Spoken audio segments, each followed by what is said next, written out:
Hello everyone, आज मैं आप लोग के साथ शेयर करने जा रही हूँ बहुत ही मज़ेदार और लजीज करेले की रेसिपी।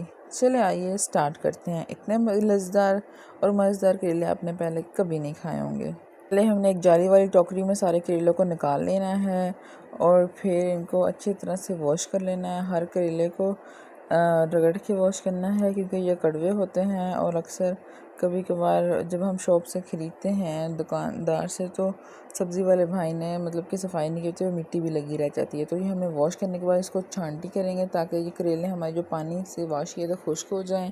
खुश्क होने के बाद इनको हम धूप में रख देंगे आधे घंटे के लिए ताकि हमारे करेले मज़ीद खुश्क हो जाए और जो इनकी कड़वाहट है वो कम हो जाए। अब लहसुन की बारी है तो लहसुन चॉप कर रहे हैं, इनको भी बारीक बारीक स्लाइसेस में कट कर लेना है। लहसुन के बाद बारी आती है अदरक की, तो अदरक को भी हमने वैसे ही लहसुन की तरह कट कर लेना है बारीक बारीक। इसके बाद प्याज को काटेंगे, इनको भी हम मोटे या बारीक दोनों स्लाइसेस में रख सकते हैं, ये आपकी चॉइस है, लेकिन हमने बारीक स्लाइसेस में काटा है। और टमाटर को भी हमने मीडियम साइज़ रखना है, ना बहुत ज़्यादा मोटे का रखने हैं ना ज़्यादा बारीक रखने हैं। और ये हमारे टमाटर भी कट हो गए हैं। अब इसके बाद मिर्ची की बारी है, तो हरी मिर्ची हम इस्तेमाल करेंगे, आप रेड मिर्ची भी यूज़ कर सकते हैं। ये हमारा 1 घंटे बाद हम करेलों को उठा लेंगे जो हमने धूप में रखे थे और इनके छिलके उतरे हैं। ये देख सकते हैं हमने करेलों के छिलके उतार लेने हैं, इनको फेंकना नहीं है, ये हमारी रेसिपी में काम आएंगे। जो हमारे करेले को छिलके उतर चुके हैं और अंदर से बी निकालेंगे। बी बहुत ज़्यादा कड़वे होते हैं तो इनको निकालना मत भूलिएगा। अक्सर लोग के करेले कड़वे इसीलिए पकते हैं क्योंकि वो इन करेलों के जो बी होते हैं इनको निकालना भूल जाती हैं या इनको सालन के बीच ही में पका लेती हैं, तो इनको ज़रूर निकालने हैं। ये बहुत ज़्यादा कड़वे होते हैं, ये देखें, और ये वेस्ट कर देने हैं, ये हमारे करेले की रेसिपी में यूज़ नहीं आएंगे। और इस तरह जब हमने छिलके उतार लिए थे तो करेलों को हम इस तरह बारीक बारीक स्लाइसेस में कट कर लेंगे। और ये देख सकते हैं हमारे कट हो गए हैं करेले। और इनके कट करने के बाद हमारा जो छिलके उतरे थे उनको भी हम एक बाउल में डाल लेंगे। करेलों को हम एक प्रांत में निकाल लेंगे ताकि इन पर हम अच्छी तरह से नमक लगाएंगे। ये कड़वे होते हैं ताकि इनकी कड़वाहट कम हो जाए, और नमक लगा के हम 10 to 15 मिनट के लिए छोड़ देंगे ताकि जो इनकी कड़वाहट है वो अच्छी तरह से जो स्मेल है कड़वी कड़वी वो भी चली जाए। अब ये देख सकते हैं नमक आपने लगाना है 7 to 8 टेबल स्पून, क्योंकि नमक ही है जो इसकी कड़वाहट को और इसकी स्मेल को कम कर सकता है। इसके बाद हम इनको अच्छी तरह से नमक को मिक्स करके 15-20 मिनट के लिए रख देंगे। और यही फार्मूला यूज़ करना है हमने छिलकों पर। जो करेले के छिलके उतरे थे स्टार्टिंग में तो इन पर भी नमक लगा के मिक्स करके हमने 15 मिनट तक दोनों रख देने हैं। जब अच्छी तरह से रख देंगे तो फिर उसके बाद हमने एक स्ट्रेनर में डालने हैं और डाल के अच्छी तरह से वॉश करने हैं, पानी की मदद से वॉश करना है और काफ़ी दबा दबा के वॉश करना है ताकि जब आप वॉश करें तो उस पानी में करेले की कड़वाहट भी निकले। ये देख सकते हैं कितनी दबा के करने हैं। कुछ लोग होते हैं ऐसे ही वॉश कर देती हैं ऐसे हल्का हल्का, तो इसकी वजह से कड़वाहट अंदर रह जाती है। तो इसको अच्छी तरह से मुट्ठी में डाल के दबा के कस के निचोड़ने हैं ताकि जो पानी निकल रहा है तो वो इसका कड़वाहट का पानी निकले।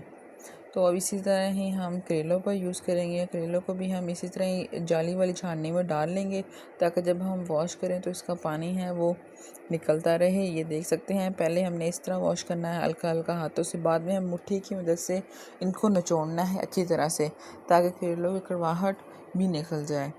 और सबसे मेन बात यही होती है जब आप करेले पकाएं और वो कड़वे ना हों।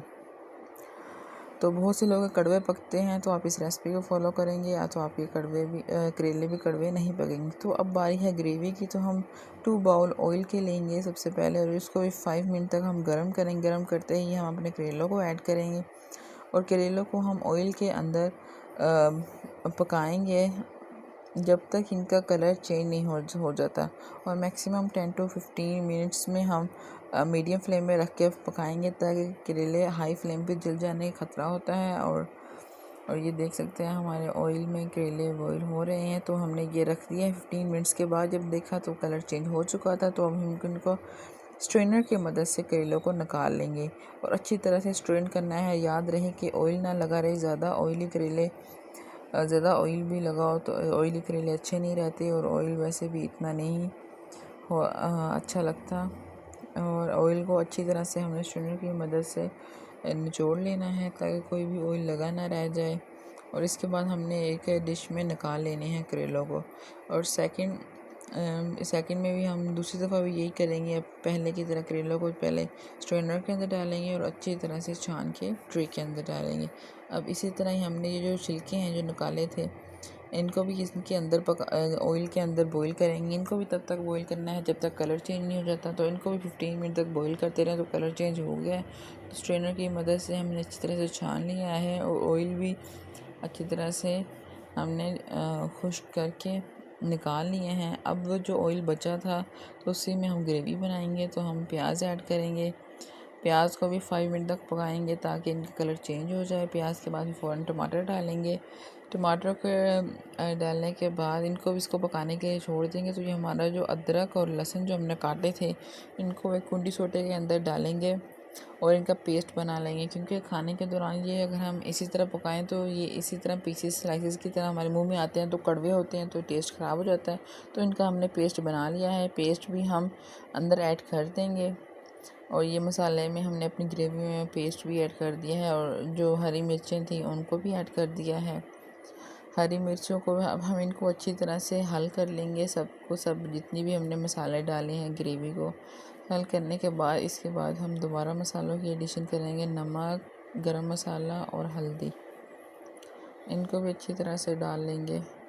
अपने ग्रेवी में डालने के बाद ये जो हमारे जो करेले हैं, जो करेले के छिलके निकले थे, इनको हम पतीले में उसी ग्रेवी के अंदर अच्छी तरह से डाल लेंगे। ये वही हैं जिनको हमने बॉईल करके रखे हुए थे, ऑयल के अंदर बॉईल कर लिए थे। अब इनको हम ग्रेवी के अंदर डाल रहे हैं और ये देखें हम आहिस्ता आहिस्ता ग्रेवी के अंदर मिक्स कर देंगे और मज़ीद 5 to 10 मिनट तक इनको पकाएंगे और योगर्ट का भी ऐड करेंगे ताकि टेस्ट और बेहतर हो जाए।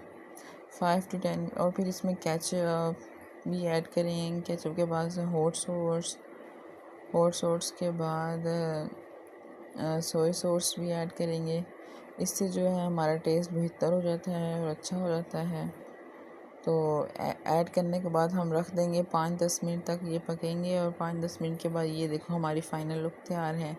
तो हमारे मज़ीद से और लजीज़दार करेले तैयार हैं, मज़ेदार, ये देख सकते हैं। अब ये फ़ाइनल लुक की बारी है। अब ये देख सकते हैं हम बाउल में निकाल लिए हैं। अनियन से गार्निश करेंगे, ऊपर थोड़ी सी हम मिर्च डालेंगे और हरे धनिया को ऊपर स्प्रिंकल कर देंगे ताकि लुक अच्छी लगे। और ये हमारे फ्रेश करेले तैयार हैं। ओ माय गॉड, ये लुक में कितने अच्छे लग रहे हैं आपको मैं गाइस बता नहीं सकती। खाने में भी इतने ही इससे ज़्यादा टेस्टी थे। सो हमारी रेसिपी को फॉलो करें और चैनल को सब्सक्राइब करें।